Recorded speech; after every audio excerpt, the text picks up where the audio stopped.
Salut à tous et bienvenue dans une nouvelle vidéo. Alors je vais commencer une petite série sur les jeux de société, donc 3-4 jeux de société là que j'aime bien. C'est surtout pour faire plaisir à mon petit Kirby Nounet qui m'en a parlé, qui m'a donné l'idée et c'est pour qu'il retombe un petit peu en enfance. Voilà, il se rappellera quand il était petit.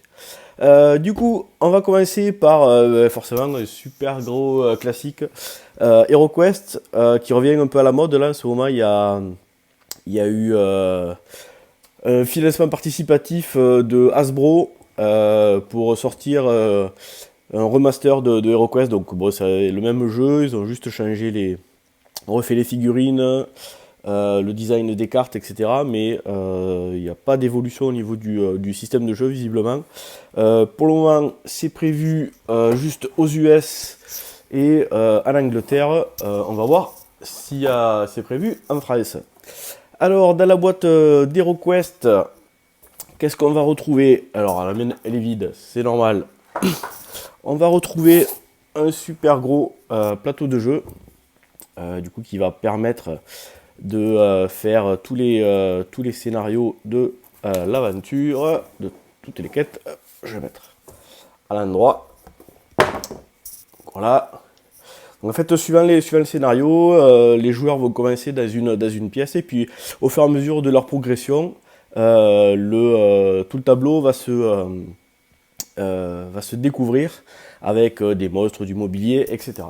Alors moi, pour que ce soit un peu plus sympa et plus agréable à jouer, je joue pas sur le tableau original. Hop, je joue sur un tapis qui est imprimé. Voilà, c'est la même chose. Sauf que l'échelle elle est un petit peu plus grosse. Et du coup, c'est beaucoup plus sympa pour mettre les bonhommes, le décor. Il y a un peu plus de place. Voilà, et puis du coup, on peut le rouler. Et hop, et c'est nickel. Donc HeroQuest, c'est sorti en 89 chez nous. C'était édité par MB. Donc c'est le papa des Dungeon Crawler. De 2 à 5 joueurs. Donc il y a un joueur qui joue le gros méchant du donjon. Et puis il peut y avoir 4 joueurs qui vont jouer les différents personnages. Ce qui fait la grosse force d'HeroQuest, c'est tout son décor, ses accessoires, etc. Donc on va retrouver par exemple tout ce qui est voilà, les bibliothèques, voilà, des armoires. Du coup on va pouvoir positionner les objets du décor. On va avoir des armes. Il va y avoir voilà, un petit pupitre. On va forcément trouver des coffres. Voilà. Et ensuite, qu'est-ce qu'on va avoir comme mobilier? Voir, hop, voilà, ce genre de choses. Et voilà, hop. Donc ça va être tout le mobilier. Ça va contribuer beaucoup à l'immersion des joueurs dans l'aventure. On va aussi, hop, voilà, des petites tables. Donc il y avait une partie en plastique, une partie en carton. De la nouvelle version, je crois que c'est tout imprimé en 3D. On va également trouver voilà, des cartes. Hop, hop. Montrer ça. Donc on va avoir des cartes trésors. Donc ça en fait on va pouvoir fouiller dans les pièces et chaque fois piocher une carte. Alors des fois ça va être les trucs pas top, alors des pièges ou un monstre. Et après quelquefois on aura par exemple voilà, un fabuleux trésor. On va pouvoir trouver des pièces en or et puis à la fin de la mission on pourra échanger ces pièces pour acheter des armes. Au niveau des cartes, ce qu'on va avoir également, c'est tous les sorts. Parce que du coup, parmi les personnages, on va avoir un elfe et un enchanteur qui pourront jeter des sorts. Donc on va avoir 4 classes de sorts. Le feu, l'air, l'eau et la terre. Donc l'enchanteur aura droit de prendre 3 classes de sorts, et la classe qui reste, ce sera pour l'elfe. Voilà, ça va être des sorts, on pourra ajouter un sort une fois par tour. Donc on va retrouver les gros classiques, boule de feu, on va pouvoir aller traverser les murs, renforcer la défense. Alors ça, pour soi ou pour un de ses équipiers. Voilà, très classique. On va également retrouver les cartes des monstres.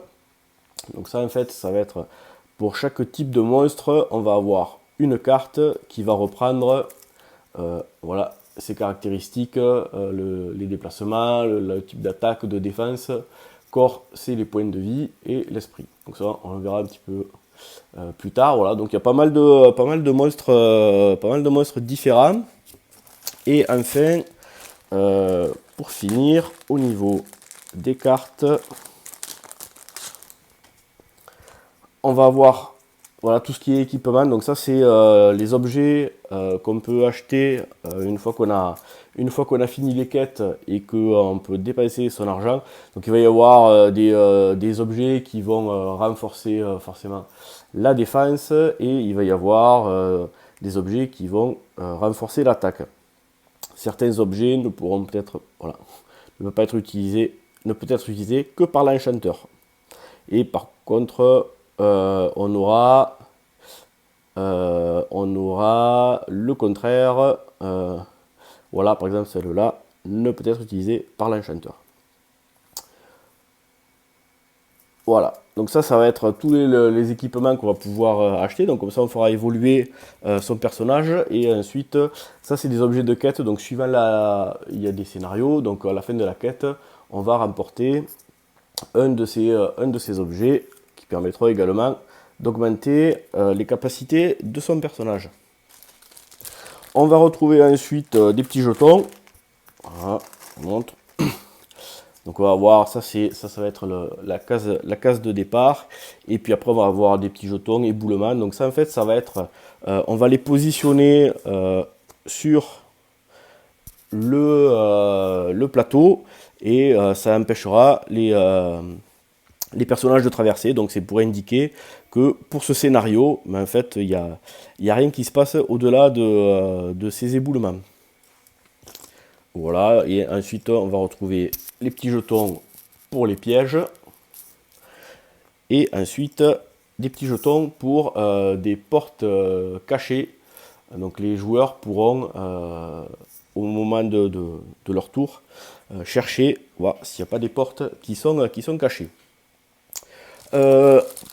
Ensuite, au niveau des fournitures, on va avoir les fiches de personnages. Donc les 4 personnages, ça va être très classique. Le barbare, donc lui ça va être forcément l'attaque. L'elfe, qui va être relativement équilibré et qui va pouvoir jeter des sorts. L'enchanteur, qui va être relativement faible en combat mais qui aura beaucoup de sorts. Et le nain, qui sert à rien, ça rime. Le nain en fait, sa capacité spéciale c'est de désarmer les pièges, sauf que comme les pièges il n'y en a pas des masses, bon, il n'est pas terrible ce perso. Ils auraient dû mettre éventuellement 3 attaques comme le barbare, mais bon, on peut changer ça si on a envie.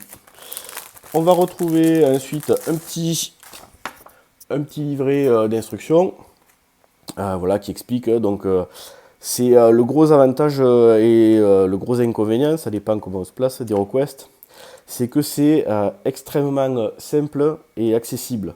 Donc on peut jouer avec des enfants, il n'y a pas de règles compliquées, c'est vraiment super simple, les parties s'enchaînent rapidement. Pour les gens plus âgés, qui cherchent un jeu avec plus de tactique, etc., ça va être vite lassant en fait. Voilà. Hop.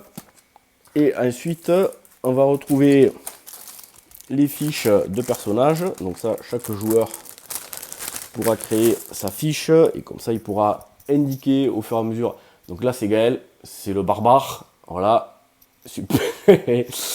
Et donc, du coup, au fur et à mesure, on va gommer les points de corps quand on est attaqué.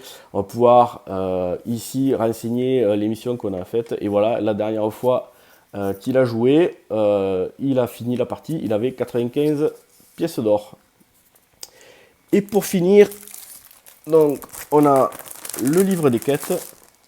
Donc ça, c'est la partie la plus importante. Donc voilà, le livre des quêtes.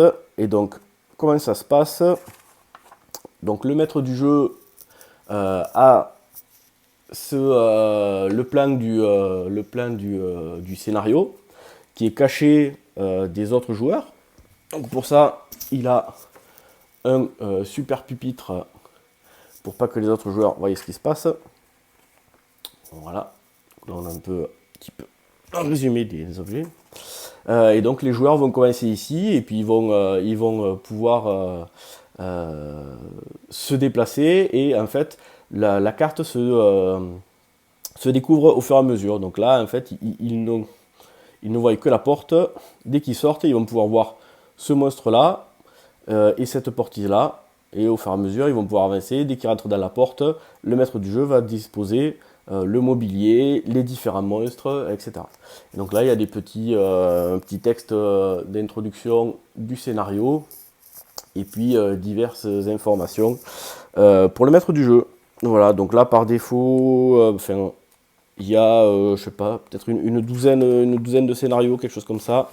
Je ne me rappelle plus. Et puis surtout, ce qui est cool, c'est que voilà, une fois qu'on a fini, ce qui est super simple à faire, c'est de s'imprimer une feuille vierge et comme ça on se fabrique ses propres scénarios.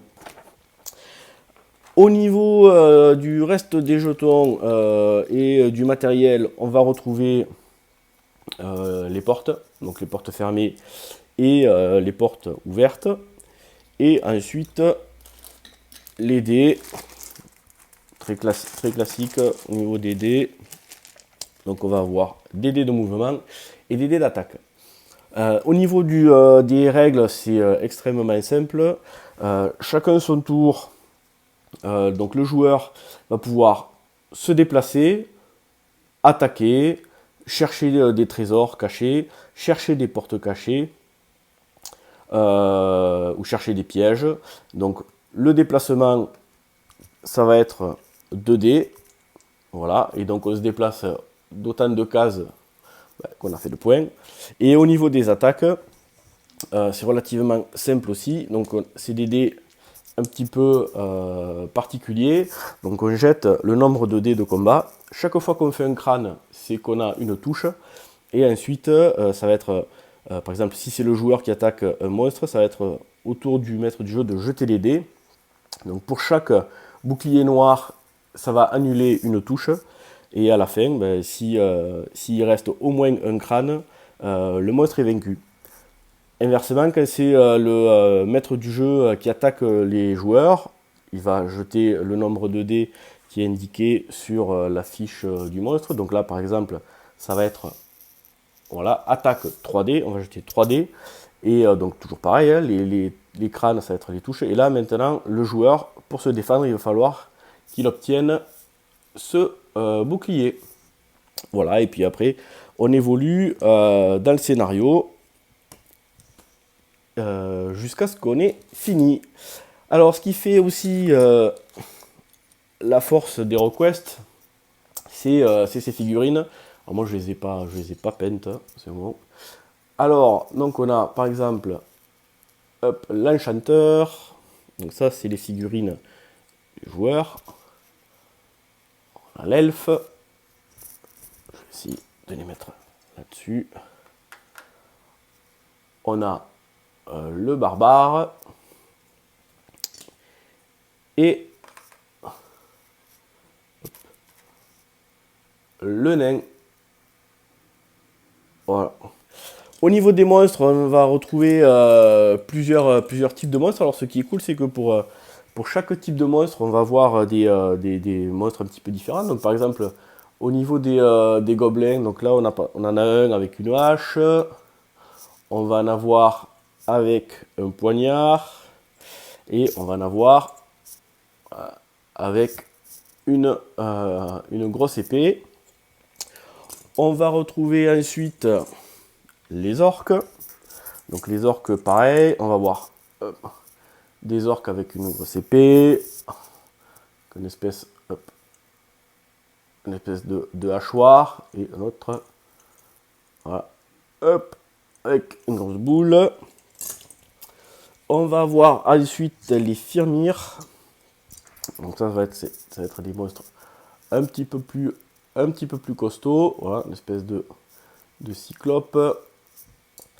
Et ensuite, on va retrouver tout ce qui est mort-vivant, squelette, zombie et momie. Alors, là par contre, c'est toujours les mêmes figurines. Donc on a les squelettes. Voilà. Squelettes. Les zombies. Et les momies. Et enfin, les personnages du chaos. Alors on va avoir tout ce qui est soldat du chaos. Voilà. Donc ça c'est les tanks. Hein. Et le sorcier du chaos. Et pour finir, le boss, donc la gargouille. Voilà, donc ça, c'est la plus grosse figurine. Alors moi, c'est cool parce qu'elle n'est pas cassée. Souvent, les ailes, elles sont pétées. Donc moi, voilà, la gargouille, elle est nickel. Voilà, bah écoutez, c'était une petite présentation d'HeroQuest. Je ferai une deuxième petite vidéo concernant les extensions qui sont sorties. Il y en a eu plusieurs. Et puis je ferai un petit truc sur les différences entre la version française et la version US. Parce qu'il y a des petits trucs qui changent. Voilà, cette vidéo est finie. J'espère que ça vous a plu. Et puis à bientôt. Ciao.